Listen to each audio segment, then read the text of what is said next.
рахметлі. Сетелі бабам еуі. Мына юрем шынды немете. Бабам көрежектайын олапышты.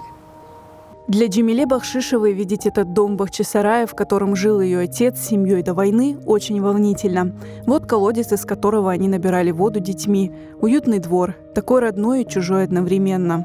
Біз мында 90 сенесі бабамнен келдік, кірдік. Бабам бірінші сұрады, іште балкон бар еді. Балкон жоқтың үшін деп. Мерхаметлі бір апай біздің қаршылап алды бұл үйден. Кіріңіз, көріңіз үйлерін, ішілерін деді. Şimdi мында 4 қоранда отыра деді. 44 сенесі мындан шықылғандан бері мен отырам мында деді. Дом по нынешней улице Ленина в Бахчисарае дедушка Джемиле Бахшишевой Софуоглу Мустафа купил в 20-е годы. Семья переехала сюда из села Дуванкой, но сам Софуоглу Мустафа в доме жил недолго.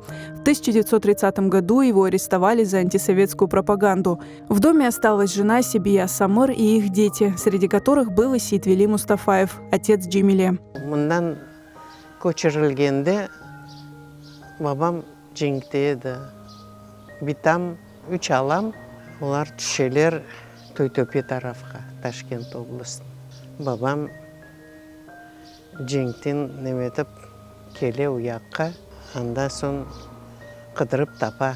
47 сенесі қыдырып анамын тапа. Анамнен евледі жеңке кеткенде. Чықымаздан алдына анам uzun analarına misafirlikке bara. O eceste andan uzun ana babasının çıkalar.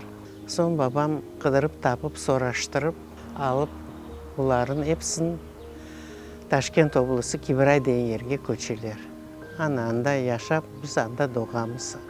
Bizler 6 bala babamın. В 90-е годы семья вернулась в Крым, поселились в Красноперекопском районе. После долгих лет ссылки, встреча с родным домом ощущалась как возвращение в детство.